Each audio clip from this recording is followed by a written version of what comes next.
నేను మళ్ళీ వస్తాను. ఓకే అండి. ఎస్ సూర్యారావు గారు గుడ్ మార్నింగ్. నమస్తే అండి. ఎస్ ఏదైతే బీసీలకు సంబంధించి ఎన్నో పోరాటాల తర్వాత అటు 42% రిజర్వేషన్లకు సంబంధించి ప్రభుత్వం ఆర్డినెన్స్ ఇస్తుంది అని చెప్పేసరికి ఆ విషయంలో ఎమ్మెల్సీ కవితకి ఏం సంబంధం, ఆమె ఎందుకు సంబరాలు చేసుకుంటుంది అన్న టైంలో మల్లన్న ఈ రకంగా కమెంట్లు కూడా చేస్తారు. అది నిన్న దాడుల వరకు వెళ్ళడాన్ని ఏంటి బీసీ నాయకులు ఏ రకంగా చూస్తున్నారు, అందరూ రండి కలిసి ఏకం కావాలి ఈ ముందుకు ధర్నాలకు సంబంధించి కూడా మాట్లాడుతున్నారు. ఏంటి ఏం చెప్తారు, మల్లన్న వెనుక ఉంటుందా బీసీ లేదంటే పూర్తిగా అటు ఎమ్మెల్సీ కవిత వైపు ఉంటుందా?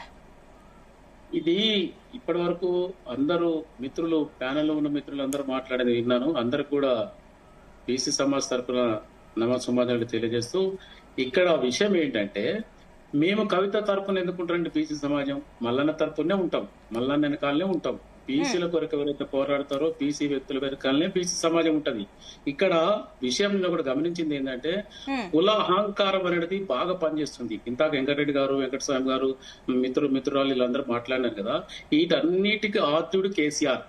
కేసీఆర్ 80 పుస్తకాలు చదివి అందులో సామెతల పుస్తకం కూడా ఉంటుంది. ఆ సామెతల పుస్తకాన్ని తెలంగాణ మూవ్మెంట్ అప్పుడు ఇప్పటి కూడా వాళ్ళ ఇంట్లో కేటీఆర్ గారు గాని కేటీఆర్ గారు మాట్లాడితే సీఎం గారు గాని వాళ్ళు వాళ్ళు వాడే భాష ఎలాంటిదండి అంటే వాళ్ళు మాట్లాడితే ఒక రకం, బహుజనులు మాట్లాడితే బీసీలు మాట్లాడితే ఒక రకమైన న్యాయమా? నేనేమంటున్నంటే ఇక్కడ ఏది ఏమైనా కూడా దాడులు అనేది మాత్రం కుల అహంకారంతో చేస్తున్న దాడులు.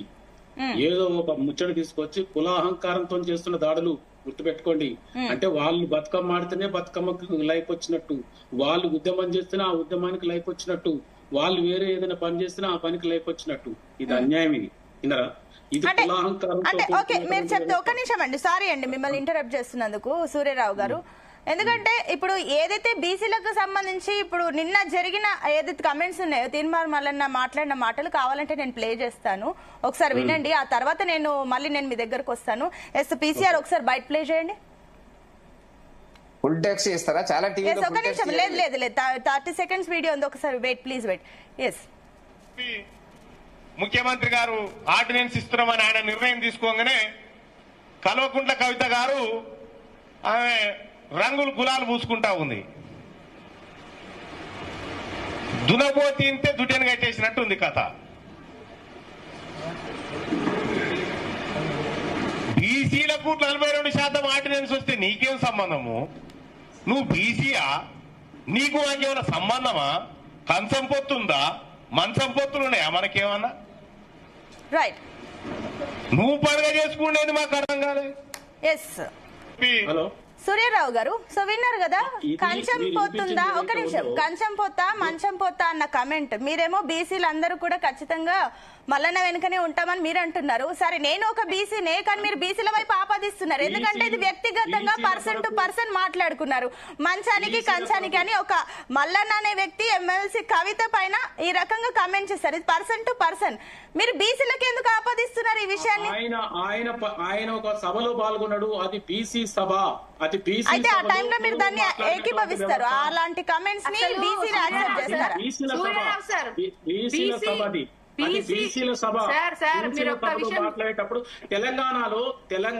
తెలంగాణ ఉద్యమంలో కేసీఆర్ ఇంతకంటే 100 రెట్లు ఆత్యుడైన వీటన్నిటికీ భాషని వక్రీకరించి మాట్లాడడంలో తెలంగాణ ఉద్యమం ద్వారానే వచ్చింది మనందరికీ. నోముల నరసింహయ్య గారు మాట్లాడినారు, విఠల్ రెడ్డి గారు మాట్లాడినారు, ఇంతకుముందు వెంకటరెడ్డి గారు చెప్తున్నట్టు అసెంబ్లీలో చాలా మంది సామాజికతో మాట్లాడినారు. నేనేమంటున్నంటే అక్కడ బీసీల సభలో ఆ బీసీల గురించి మాట్లాడిన వ్యక్తులు ఆర్ కృష్ణయ్య గారు, ఇంకో ఎవరో జాదుల శ్రీనివాస్ గౌడ్ ఎవరో మాట్లాడితే బాగుంటది కానీ అన్న ఇంటెన్షన్ తో చెప్పినాడు తప్ప దాంట్లో వక్రీకరించి ఏదో దాడులు చేయాల్సిన అవసరం లేదు. అక్కడ మీరు చూసినారో లేదో సార్, మీ పేరు నాకు తెలియదు కానీ అక్కడ జియా కూడా మేకల మండి లెక్క చేసినారు. మేము వచ్చి కార్యకర్తలు అక్కడ ఆఫీస్ ని అందరం చూసినాం. తమాషా లాంటి దాడులు అంటే మానవులు బతుకొద్దా? బీసీలు బహుజనులంతా రాజకీయాలు చేయొద్దా? బీసీలు బహుజనులు ఉద్యమం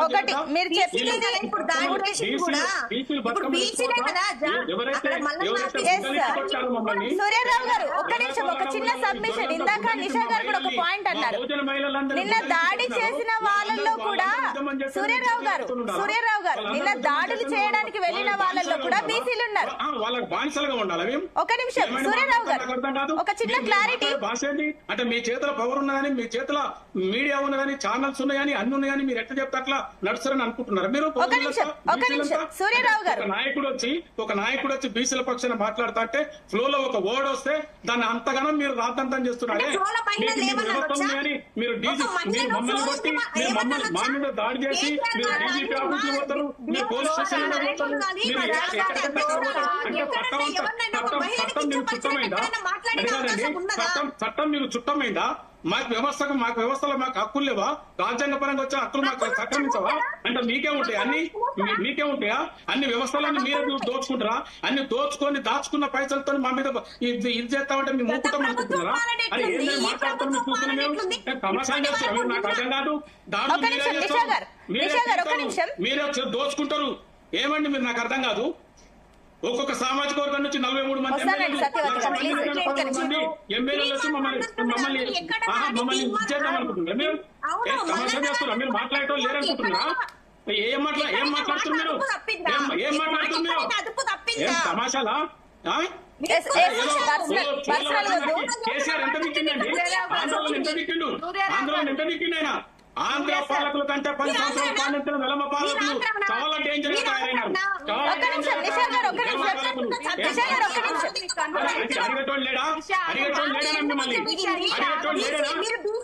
తమాషా లేదు చెప్తున్నా. అది ఫ్లోలో వచ్చింది మాకు మహిళలు. సూర్యారావు గారు మీరు ఒప్పుకుంటున్నారు, అదొక ఫ్లో లో వచ్చిందని ఒప్పుకుంటున్నారు. ఒక నిమిషం నిషా గారు, ప్లీజ్ నిషా ఒక నిమిషం ఆగండి. నిషా గారు ఒక నిమిషం ఆగండి. సూర్యారావు గారు మీరు అంటున్నారు, ఒప్పుకుంటున్నారు, ఫ్లో లో వచ్చిందని మీరు ఒప్పుకున్నప్పుడు దాన్ని మీరు అప్పుడే క్షమాపణ చెప్తే అయిపోయేది కదా. సో ప్రాబ్లం కి ఈ రకంగా ఫ్లో లో వచ్చింది, వెంటనే క్షమాపణ చెప్తే సర్దుమనియేది. కానీ దాన్ని సమర్థిస్తున్నారు. ఆ తర్వాత కూడా ఐశ్వర్య రాయ ఇట్లాంటి కమెంట్లు అది కరెక్ట్ కాదు కదా. అయినా కూడా బీసీ సంఘాలు మల్లన్న వెనుకనే ఉంటాయా? నిషా గారు ఒక నిమిషం. సూర్యారావు గారు ఒకసారి నా ప్రశ్న విన్నాక నేను జవాబు చెప్పండి. మీరు కంటిన్యూస్ గా మాట్లాడడం వల్ల క్లారిటీ రాదు. రెడ్డి పాలనలు అంటే మీకు చట్టం చుట్టమైపోయిందా? సూర్యారావు గారు మీరు ఏం చేసినా మల్లన్న మా నాయకుడు, తీన్ మార్మల్లని కాదు, ఆర్ కృష్ణ కూడా మా నాయకుడే. మేము బీసీల పక్షాన్ని ఉంటాం. సగానికి ఎక్కువ ఉన్నటువంటి సమాజంలో పాలకులుగా వస్తాం. మీ ఆటలు సాగనీయం, మీరు అనుకుంటున్నారేమో ఒక నిమిషం నిషా గారు, నేను మళ్ళీ మీ దగ్గరకు వస్తాను. నేను మీకు సమయం ఇస్తాను, మీరు మాట్లాడండి. ఒక నిమిషం సూర్యారావు గారు మీరు వినట్లేదు, దయచేసి ఒక నిమిషం ఆగండి. మీరు క్లారిటీ మీ వర్షన్ ఇచ్చారు. ఒక నిమిషం సూర్యారావు గారు, దాడులు చేస్తే మాత్రం సూర్యారావు గారు నా మాటలు మీకు వినిపిస్తున్నాయా? నా మాటలు మీకు వినిపిస్తున్నాయా? ప్రతిదాడులు ఉంటాయి. మాట్లాడండి. ఆయన తప్పు చేస్తే కంప్లైంట్ ఇవ్వండి. దాడులు చేస్తే ఊరుకునే